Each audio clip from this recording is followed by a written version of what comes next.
आप देख रहे हैं Seemanchal express news network. Shri Ram मंदिर जमीन प्रकरण पर संजय कुमार की खास रिपोर्ट। अपना पेट काट के चंदा दे रहे हैं। गरीब आदमी हो, किसान हो, रिक्शे वाला हो, मजदूर हो, व्यापारी हो, कर्मचारी हो, माताएं बहनें अपना गहना बेच के चंदा दे रही हैं प्रभु श्री राम के भव्य मंदिर के निर्माण के लिए। लेकिन आपको मालूम है ये मंदिर का निर्माण क्यों नहीं हो पा रहा है? राम जी का मंदिर बन क्यों नहीं पा रहा है? उस पर रोक क्यों लगी हुई है? आपकी आस्था के साथ खिलवाड़ कौन कर रहा है? भारतीय जनता पार्टी के नेता जो इसमें चंदा चोरी में लगे हुए हैं। आम आदमी पार्टी चाहती है, मैं पहले दिन से कह रहा हूं, प्रभु श्री राम का मंदिर बनना चाहिए, भव्य बनना चाहिए और तीव्र गति से बनना चाहिए, बहुत तेजी के साथ बनना चाहिए। 1.5 साल में कितना मंदिर का निर्माण हुआ? आप पूछे भाजपा के नेताओं से, कितना मंदिर का निर्माण हुआ?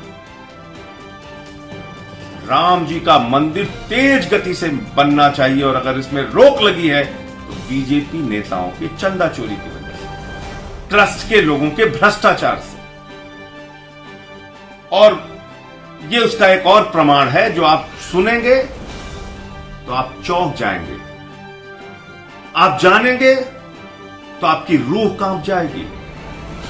गांव में दान पात्र में चोरी करने वालों को गांव से निकाला दे दिया जाता था और भारतीय जनता पार्टी के लोग प्रभु श्री राम के दान पात्र में खुलेआम चोरी कर रहे हैं।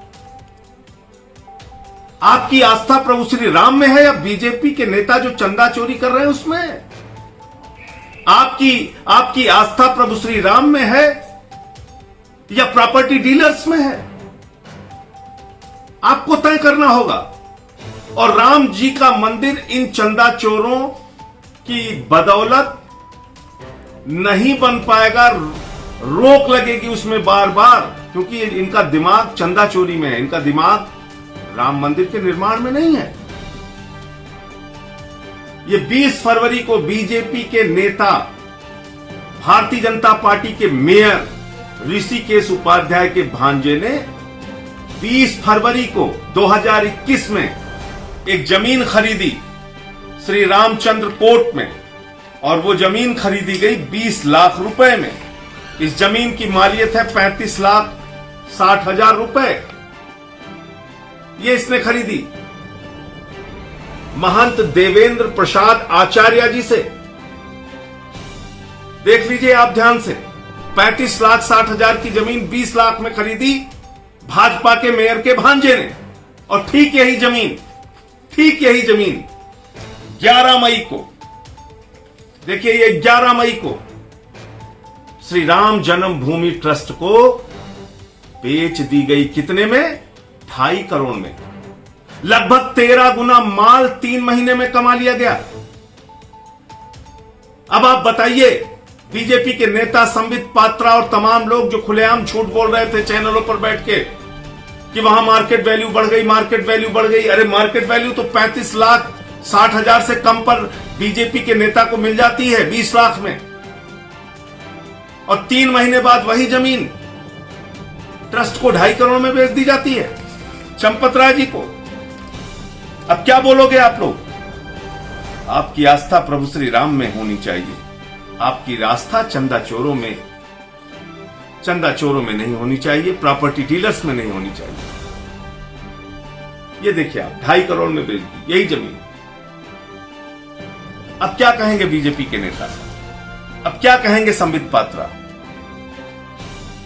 क्यों नहीं बोल रहे देश के प्रधानमंत्री? क्यों नहीं बोल रहे पीएमओ के चेयरमैन नृपेंद्र मिश्रा? क्यों नहीं बोल रहे योगी आदित्यनाथ जी? क्यों आज 7 दिन होने के बावजूद इन भ्रष्टाचारियों की जांच शुरू नहीं हुई? इनके खाते सीज क्यों नहीं किए गए? क्योंकि इसमें बीजेपी का नेता शामिल है, क्योंकि इसमें बीजेपी का मेयर शामिल है। आप अपना पेट काट के चंदा दे रहे हैं और वो 13 गुना माल कमा रहे हैं, और आप लोग संजय सिंह को गाली देते हैं। अरे इसीलिए जगत गुरु शंकराचार्य स्वामी स्वरूपानंद सरस्वती जी ने सवाल उठाया। इसीलिए प्रभु श्री राम मंदिर के मुख्य पक्षकार महंत धर्मदास जी ने सवाल उठाया। इसीलिए स्वामी अवमुक्तेश्वरानंद ने सवाल उठाया। इसीलिए रामलला के मुख्य पुजारी आचार्य सत्येंद्र दास जी ने सवाल उठाया। इसीलिए हनुमानगढ़ी के मुख्य पुजारी महंत राजू दास जी ने सवाल उठाया। इसीलिए ये संत महंत शंकराचार्य सवाल उठा रहे हैं, क्योंकि राम के नाम पर दिए गए चंदे में हो रही चोरी से, बीजेपी नेताओं के भ्रष्टाचार से, ट्रस्ट के भ्रष्टाचार से वो लोग दुखी हैं, व्यथित हैं, पीड़ित हैं। आप लोग भी सवाल उठाइए, सामने आइए। मेरे ऊपर आपको जितनी नाराजगी और गुस्सा करना है कीजिए। मेरे ऊपर तो हमले भी हुए, आपको भड़काया भी जा रहा है मेरे खिलाफ। लेकिन मैं पूछना चाहता हूं कि 20 लाख की ये जमीन 3 महीने के से कम के समय में कैसे 13 गुना महंगी हो गई? किस मार्केट वैल्यू से? ये खुलेआम भ्रष्टाचार है। अपनी आंखें खोलिए। आइए हम सब मिलकर प्रभु श्री राम के प्रति अपनी आस्था रखें, इन चंदा चोरों के प्रति नहीं, इन प्रॉपर्टी डीलर्स के प्रति नहीं। मैं आपसे हाथ जोड़कर प्रार्थना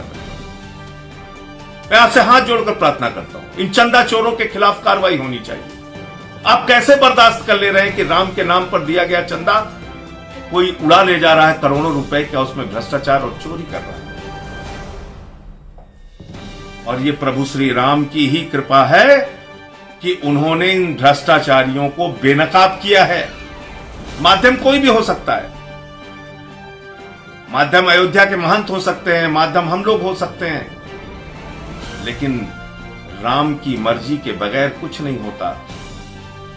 ये प्रभु श्री राम की मर्जी है कि वो उनके नाम पर, मंदिर के नाम पे जो लोग चंदा चोरी कर रहे हैं उनको सजा दिलाने के लिए उनको बेनकाब किया है। ये प्रभु श्री राम वही है, वही जो राम रचि राखा। इसलिए आप सबसे भी निवेदन है, सामने आइए और चंदा चोरों के खिलाफ आवाज उठाइए। तमाम छोटी बड़ी खबरों के लिए बने रहिए हमारे साथ, देखते रहिए Seemanchal express news network. Uttar Pradesh से संजय कुमार की रिपोर्ट।